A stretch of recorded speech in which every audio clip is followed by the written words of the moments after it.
Hello everyone, and today we'll be going over some recent additions to the collection. So I've had quite a few bits and pieces come in over the past couple of days and weeks, and they're rather interesting. So without any further ado, let's jump right into it. So the first items, so we're starting off in chronological order. The first things I got was these. So I got another Mark 1. And I got a couple Bren Gun magazines. Of course, the Mark 1 is a standard, bog standard, unblancoed Mark 1, 1940 dated. I'll actually go and show the date. It's got a very stiff press. There we go. MWNS Limited 1940. But either way, that's a very nice Mark 1. This original khaki colour, so it's quite nice. So now we have Bren Gun magazines. So we'll start from the top. So on this one, this is a cutaway Bren Gun magazine. So as you can see, it's got two large holes cut into it with red paint. And so of course, you can probably chuck in some drill rounds inside of here. And basically it would show how the magazine spring works. This one is a Mark 1 star body floor plate, but it's a Mark 2 star body. This one was made by, you see that little symbol right there? That symbol there, that was made by the Electrolux company in Melbourne, Australia. So that's an Australian made cutaway magazine, so that's pretty cool. We then have this one. This is a standard Bren Gun magazine. Again, this is a Mark II star. This is made by a car manufacturer, Wolvington, I think. But basically it's just a standard Bren Gun magazine, but of course spring's a bit funny. But other than that, it works. Put them like that. The final one at the top here, this is another Mark II star. And you might notice the MA. This is made, again in Australia, this is a Lithgow made magazine. And the one thing about Lithgow made magazines is that Lithgow made magazines are really tight in Brens, because they were made to such tight tolerances that, unlike other Bren Gun magazines, you may notice that they wobble about inside the gun. This one, there's like little to no wobble. There's like no front to front wobble. There's a little bit of side to side wobble, but other than that, there is not that much wobble.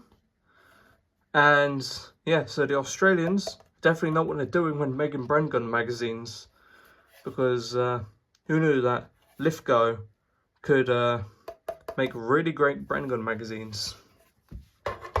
So that's the first selection of items that I got in. We'll move on to the next. The next two items I got is a bandolier from 1960, but however this has the same strap made out of the same material as the bandolier itself. So it's similar as the World War II ones, but just made after the war. And so I actually had to get a new one because the old bandolier that I had, the copper wiring basically snapped on this one. So it was really sharp. Of course, I had this one eyed up for quite some time. I bought it, and yeah, I got it now. Even though it's from the post-war era, it still does its justice, and it looks like a World War II one. Then I got a charger clip for with 5 rounds of 303 British. The charger clip is made by British Pens, BP. And of course we got 5 drill rounds, all made by Kynoch.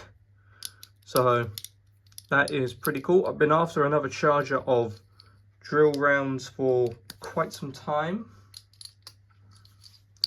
Now. And I saw these up for sale. I was also like, you know what, I'm going to grab them, and they are a really nice addition to the collection. So that's the second lot of items that got added to the collection. Next item is a original 1903 Passon water bottle carrier. So the 1903 Passon webbing was introduced for cavalry use, and it did see service during World War I and after the war. Of course, this is a carrier, and you may know the carriers are very synonymous for Home Guards use. This one is an original. It is dated in 1942, made by RI. Of course, has the green enamel water bottle in. And of course, if I take it out, just look how really supple the leather is. That is 80 years old, and the leather work is really supple. Of course, it has a name in of Tennant.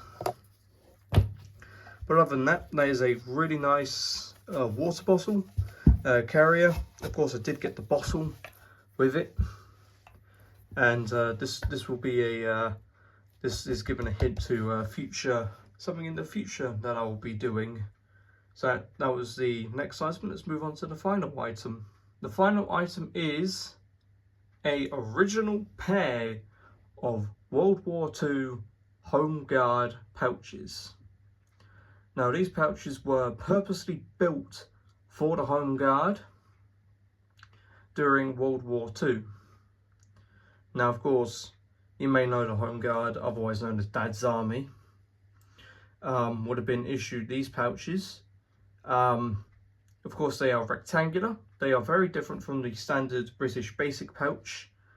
And these were more or less intended to be used with a 1903 Passon belt, simply because it has these belt sliders and has a built-in brace attachment to use the standard 1937 Passon braces.